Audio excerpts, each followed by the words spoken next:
नमस्कार. श्री स्वामी समर्थ. सर्वांचं आपल्या चॅनलवर खूप मनापासून स्वागत आहे. स्वामी महाराज तुमच्या सगळ्या चांगल्या इच्छा पूर्ण करो. स्वामींच्या कृपेने तुमचा आजचा दिवस शुभ जाऊ ही स्वामीचरणी प्रार्थना करते मी आणि आपल्या आजच्या व्हिडिओला सुरुवात करते. तर यंदा 29 जुलै 2026ला बुधवारी गुरुपौर्णिमा आलेली आहे. आता या गुरुपौर्णिमेचं औचित्य साधून आपण दरवर्षी महाराजांची आपल्याकडून जेवढी जमेल तेवढी सेवा करत असतो. तर ती कशी करायची आहे, काय करायची आहे, त्या संदर्भातली आजची माहिती आहे. त्यामुळे व्हिडिओ स्किप न करता शेवटपर्यंत नक्की पहा. आणि तुम्ही चॅनलवरती नवीन असाल, पहिल्यांदा व्हिडिओ पाहत असेल तर आपल्या चॅनल नक्की सबस्क्राईब करा. तर आता गुरुपौर्णिमे निमित्तच बघा, तुमची जी कोणती इच्छा असेल किंवा मनोकामना असेल, तुमचं एखादं अडलेलं काम असेल, ते पूर्ण होण्यासाठी तुम्ही प्रयत्न करताय, पण काही केल्याने ते पूर्ण होत नाही आहे. तर जी कोणती तुमची इच्छा असेल ती मनामध्ये ठेवा, स्वामींना सांगा आणि या व्हिडिओमध्ये ज्या काही मी तुम्हाला सेवा सांगणार आहे त्या सेवा करायला तुम्ही सुरुवात करा. तुम्ही महिला असाल, पुरुष असाल, मुलं असाल, मुली असाल, बघा ही सेवा कोणीही करू शकतं. असं नाही की कोणी करावं कोणी नाही करावं. स्वामी चरित्रामृत या ग्रंथाचं ग्रंथ पूर्ण वाचणार आहात तुम्ही, त्यावेळेस तुमचं एक पारायण होणार आहे. 1 ते 21 अध्याय आहेत, संपूर्ण वाचन करायचं, तेव्हा तुमचं एक पारायण म्हणजे एक पाठ होईल. आता बऱ्याच जणांना असं वाटतं की एक पाठ म्हणजे एक अध्याय का, तर बघा एक अध्याय नाही, 1 ते 21 अध्याय म्हणजे संपूर्ण वाचायचा ग्रंथ, तेव्हा तुमचं एक पारायण होईल. असं तुम्हाला 11 पारायण करायचे. तर आता ज्यांनी सेवा सुरू केली आहे तर त्यांच्यासाठी मी नाही सांगत, ज्यांनी सेवा सुरू केली नाही त्यांच्यासाठी हा व्हिडिओ आहे स्पेशली. म्हणून तुम्हाला सांगते बघा ताई दादांनो, तुम्हाला जर शक्य झालं 11 दिवसांची सेवा 11 पारायण करायला तर नक्की आवर्जून करा. कारण आपल्याला माहिती आहे की आपण कोणती जरी सेवा केली आपल्या महाराजांची, परमेश्वराची आपण कोणती जरी सेवा केली ना तर ती कधी व्यर्थ जात नाही. त्याचं फळ आपल्याला भेटतं म्हणजे भेटतंच. मला आहे ना जेवढं शक्य होईल तेवढे तुम्ही पारायण करू शकता. असं नाही की 21च झाले पाहिजे का, 11च झाले पाहिजे का, 5च झाले पाहिजे, 7च झाले पाहिजे, असं काही नाही. बघा तुम्हाला जेवढे करता येईल तेवढे करा. बघा कधीही सेवा आपण करतो ते आपल्याला मोजून मापून करायचे नसते. आपण एखादी गोष्ट आपल्या परमेश्वराकडे आपल्या महाराजांकडे आपण मागतो तर आपण ती मोजून मापून मागतो का, नाही. आपण मागताना खूप काही मागतो आणि आपली सेवा मात्र शून्य असते. तुम्ही समजा एखाद्या वेळेस अशी एक्स्ट्रा सेवा केली म्हणजे जास्त सेवा केली तुम्ही, तर परमेश्वर तुम्हाला बोलणार आहे का येऊन की बाबा तू एवढी सेवा का केली, तुम्हाला काही शिक्षा देणार आहे का, नाही. उलट ते आपल्या अजून प्रसन्न होतील की आपण जास्त सेवा केली. कधीही आपण मोजून मापून सेवा करू नये. आपल्या यथाशक्तीनुसार आपल्याला जेवढी करता येईल तेवढी करायची. आपल्याला आवड आहे ना, आपली इच्छा होती ना सेवा करायची, आणि महाराजसुद्धा अर्थात महाराज आपल्याकडनं सेवा करून घेतात. तर आता आपल्याला पारायण करायचं आहे. तर पारायण करायच्या वेळेस बघा आपल्याला असे कोणते नियम पाळायचे असतात. तर तुम्हाला सांगते, शक्यतो मांसाहार करायचा नाही. तुम्ही सेवा करताय, 21 दिवसांची सेवा करताय, 11 दिवसांची करताय, 7 दिवसांची करताय, अगदी 5च दिवसांची तुम्ही सेवा करताय महाराजांची, तरी तुम्हाला मांसाहार बंद करायचं आहे, मांसाहार वर्ज्य करायचं आहे. पण ज्यावेळेस आपण मांसाहार करतो त्यावेळेस आपण जे काही पुण्य म्हणजे कमवलेलं असतं ना एवढ्या दिवसात, ते सगळं व्यर्थ जातं. तर तुम्ही जेवढे दिवस सेवा करणार आहात महाराजांची प्रकट दिनापर्यंत, तर तेवढे दिवस तुम्हाला मांसाहार करायचा नाही आणि घरातसुद्धा बनवायचा नाही. बघा घरातल्यांनासुद्धा सांगायचं की मी आता सेवा करते, तुम्ही पण थोडं समजायचा प्रयत्न करायचा. म्हणजे कसं असतं ना, काय होतं ना, आपण भरपूर सेवा करतो पण आपल्याकडनं सुद्धा काही गोष्टी चुकतात. मग त्या सेवेचं आपल्याला फळ भेटत नाही. मग आपण काय करतो, आपण खूप वाईट विचार करतो की आता मी सेवा केली, मला सेवेचं फळ नाही भेटलं ना, जाऊ दे आता मी सेवा सोडून टाकते. पण बघा तर त्या सेवेचा काही दोष नसतो, परमेश्वराचा काही त्याच्यात दोष नसतो, आपला असतो. कारण आपण चुकतो. आपण आपल्या घरामध्ये वारंवार मांसाहार करतो, चुकीचं वागतो, वाईट बोलतो, या सगळ्या चुका आपल्या होतात. तर आपण दोष कोणाला देतो, परमेश्वराला. आपण महाराजांना दोष देतो. पण बघा त्याच्यात त्यांची काही चुकी नसते, कुठंतरी आपल्याकडनं काही चूक झालेली असते, म्हणून त्या सेवेचं आपल्याला फळ भेटत नसतं. असं सुद्धा असतं. म्हणून तुम्हाला सांगते, मांसाहार तुम्ही वर्ज्य करायचं आहे. जोपर्यंत तुमची सेवा सुरू आहे तोपर्यंत तरी वर्ज्य करायचं आहे. आणि ब्रह्मचर्य बघा तुम्हाला जर शक्य असेल तर तुम्ही पाळू शकता. तर आपण ज्यावेळेस गुरुचरित्र पारायण करतो त्यावेळेस आपल्याला सगळे नियम हे पाळायला लागतात. आता ज्यावेळेस आपण फक्त हे स्वामी चरित्रामृत त्या ग्रंथाचं पारायण करतो त्यावेळेस नियमटी असे काहीच नसतात. त्या ग्रंथाचं आपण पारायण करतो, 11 करतो, 21 करतो, 51 करतो, 61 करतो, तर त्या सेवेची आपल्याला पूजा मांडणी करावी लागते का, तर बघा नाही. आपल्याला या सेवेची पूजा मांडणी करावी लागत नाही. तर तुम्हाला आहे ना फक्त देवाजवळ बसूनच असं पारायण करायचं असतं, बस, बाकी काहीच नाही.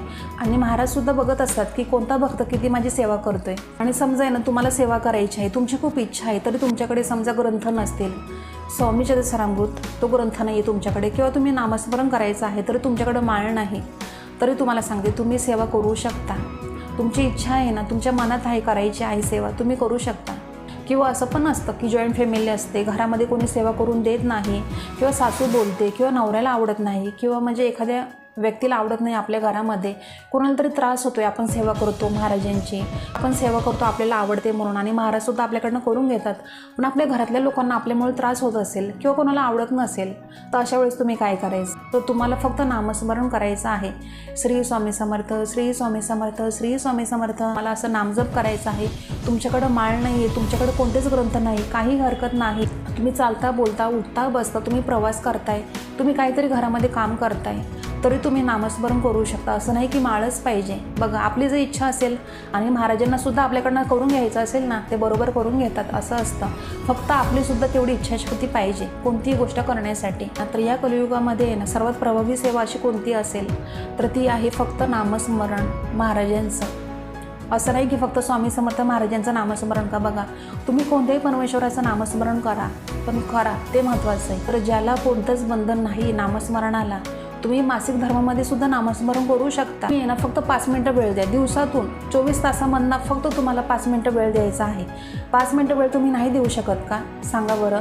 कारण कसं असतं ना, बघा तुम्हाला मी बऱ्याच वेळा सांगते, आपण आता बसलो मोबाईल घेऊन हातामध्ये किंवा आपण टी व्ही बघत बसलो तर आपण 2-2 तास उठत नाही टी व्ही समोरून. टी व्ही बघतो, सिरियल, मूवी, आपल्याला जे आवडतं ते आपण ते बघतो, खूप मन लावून बघतो असं असतं. मग त्यावेळेस आपल्या डोक्यामध्ये विचार येत नाही की माझ्या घरामध्ये किती कामं आहेत करायची, आता माझा नवरा येईल, मला स्वयंपाक करायचा आहे किंवा मला बाहेर जायचं आहे किंवा मला कपडे धुवायचे आहेत. म्हणजे आपल्याला त्यावेळेस असा विचार येत नाही. ज्यावेळेस आपण मोबाईल बघत बसतो, ज्यावेळेस आपण टी व्ही बघत बसतो, त्यावेळेस आपल्याला असे आपल्या डोक्यामध्ये प्रश्न येत नाही. पण कधी काय होतं, आपण ज्यावेळेस नामस्मरण करतो, परमेश्वराची आपण थोडी सेवा करायला लागलो, आपल्या डोक्यामध्ये असंख्य कोटीचे प्रश्न असतात. तर आता मला कपडे धुवायचे आहेत, माझा नवरा येईल, मला स्वयंपाक करायचा आहे, आज मी कोणती भाजी करू, म्हणजे आपल्याला असे प्रश्न येतात. तर हे कितपत योग्य आहे सांगावर. आणि आपण म्हणतो, आपण विचार करतो की आम्ही एवढी सेवा करतो तरी आम्हाला त्या सेवेचं फळ भेटत नाही. कारण का, ज्यावेळेस आपण आहे ना परमेश्वराची कोणतीही सेवा करतो, स्तोत्र मंत्र आपण बोलतो, सेवा करतो, त्यावेळेस आपलं लक्ष एका केंद्रित पाहिजे. तुमच्या कितीही अशक्य कोटीच्या गोष्टी जरी असल्या ना, ती वाईट गोष्ट असू द्या तरी ते तुमच्यापर्यंत येणार नाही. हा अनुभव आहे म्हणून मी तुम्हाला सांगते मी की नामस्मरणामध्ये प्रचंड ताकद आहे. तुम्ही नामस्मरण करा. तर आपण ज्यावेळेस सेवा करतो त्यावेळेस तरी आपल्याला एका ठिकाणी एका जागेवर आपल्याला बसावं लागतं, एका बैठकीत आपल्याला करावं लागतं. पण बघा नामस्मरण आपण करतो तर ते आपण आपल्या मनातल्या मनात सुद्धा करू शकतो. त्यामुळं आपल्यामुळं सुद्धा कोणाला काही त्रास होत नाही. मला कोणती सेवा शक्य झाली तर करा किंवा जरी नाही झाली तरी हरकत नाही, फक्त नामस्मरण करा. ज्यावेळेस आपण कोणत्याही परमेश्वराचं नामस्मरण करतो किंवा आपल्या महाराजांचं आपण करतो, श्री स्वामी समर्थ, श्री स्वामी समर्थ, श्री स्वामी समर्थ, तर त्यावेळेससुद्धा बघा काय होतं, आपण आपल्या परमेश्वराच्या जास्तीत जास्त जवळ जात असतो असं असतं. तर आपण किती जरी सेवा केली तरी बघा काहीच नाही होणार. कारण का, कारण आपण महाराजांच्या पहिल्याच पायरीवर आहोत. आपल्याला अशा कोटीच्या पायऱ्या चढायच्या आहेत. त्यामुळं त्यासाठी काय करावं लागेल, तर सेवा भरपूर करावी लागेल. आपण जेवढी सेवा करू तेवढं आपल्यासाठी सुद्धा चांगलं असतं. तर त्यामुळे ना बघा आपण नामस्मरण करायचं, 5 मिनटं असं बसायचं महाराजांजवळ की फक्त महाराज आणि मी, बाकी काहीच नाही. मी माझ्या नामस्मरणामध्ये पूर्ण तल्लीन झाली, आपण असं भाव ठेवायचा, तेवढंच पाहिजे. श्री स्वामी समर्थ, श्री स्वामी समर्थ, श्री स्वामी समर्थ, बस, बाकी काहीच नाही. त्यावेळेस आपण कोणती सेवा करतो किंवा आपण परमेश्वराच्या आपण जवळ जातो, म्हणजे काय होतं आपल्या त्यावेळेस तुमचं मन शुद्धीकरण होतं, तुमचं शरीर शुद्धीकरण होतं आणि सर्वात महत्त्वाचं तुमच्या भावनासुद्धा शुद्धीकरण होतात. तर या सगळ्याचं असं शुद्धीकरण करता करता करता आपण पर शेवटच्या क्षणापर्यंत येतो तरी आपण परमेश्वराच्या जवळ जात नाही. त्याचं कारण काय असतं, आपल्यातले अवगुण, वाईट गोष्टी आपल्यातल्या, त्यामुळं आपण परमेश्वराच्या जवळ जात नाही लवकर. त्यामुळं आपल्याला जेवढी सेवा करता येईल तेवढी आपण करायची. पण महाराज नेहमी म्हणायचे की जो माझा नामजप करतो त्याला मी कायम जपतो. त्यामुळे आपण जर नामजप केला, आपण नामस्मरण केलं आपल्या महाराजांचं, तरच ते आपल्याला जपणार आहेत. तर आपल्यावर जी काही संकटं येतात, आपलं जे काही दुःख आहे, तर ते महाराजांजवळ सांगायचं नाही, रोज नाही सांगायचं. बघा तुम्ही आहे ना फक्त सेवा करा, नामस्मरण करा, तुम्ही त्यांच्यासमोर 5 मिनटं बसा तरी ते तुमचे आहे ना सगळं मनातलं ओळखणार असं असतं. त्यामुळे आपल्याला सांगायची काही गरज नसते. जे आपल्याला माहीत नसतं, आपल्या आयुष्यात पुढं काय होणार आहे, माझ्यासोबत उद्या काय घडणार आहे, कोणतं संकट माझ्यावर येणार आहे किंवा कोणतं सुख माझ्या पदरात पडणार आहे, ते आपल्याला माहिती नसतं. ते फक्त महाराजांना माहीत असतं असं असतं. जे आपल्याला माहिती नाही ते महाराजांना माहीत असतं. तर आता तुम्हाला समजलं असेल की आपल्याला अशी कोणती सेवा करायची आहे आणि सेवा जरी काही शक्य झालं नाही, फक्त नामस्मरण करा. नामस्मरणामध्ये खरंच तुम्हाला सांगते खूप मोठी ताकद आहे. गुरुचरित्र पारायण आपल्याला करायचं आहे, तर हे कधी करायचं आहे, त्याची सांगता कधी येते, तर या संदर्भात सुद्धा व्हिडिओ येतील आपल्या चॅनलवर लवकरच. आणि जरी तुमचे काही प्रश्न असेल, काही शंका असेल, तर आपल्या व्हिडिओच्या कमेंट बॉक्समध्ये कमेंट नक्की करा. आजच्यासाठी फक्त इतकंच. तर आजचा व्हिडिओ तुम्हाला आवडला असेल तर आपल्या व्हिडिओला लाईक करा आणि शेअर करा. जास्तीत जास्त व्हिडिओ शेअर केले नाही तरी चालेल, ओरली तुम्ही इतर जणांना सांगा, जेणेकरून आपल्यामुळे एखाद्याचा फायदा होईल, त्याचा आपल्याला थोडंफार पुण्य भेटेल. त्यासाठी मी तुम्हाला सांगत असते की व्हिडिओ शेअर करत जावा. आणि अजून तुम्ही सबस्क्राईब केलं नसेल आपल्या चॅनलला तर सबस्क्राईब नक्की करा आणि कमेंट करायला विसरू नका. तर आपण दररोज अशाच नवीन व्हिडिओमध्ये भेटत जाऊ. तर आजचा व्हिडिओ मी आपल्या स्वामी समर्थ महाराज यांनी रुजू करते आणि इथंच थांबते. धन्यवाद. श्री स्वामी समर्थ.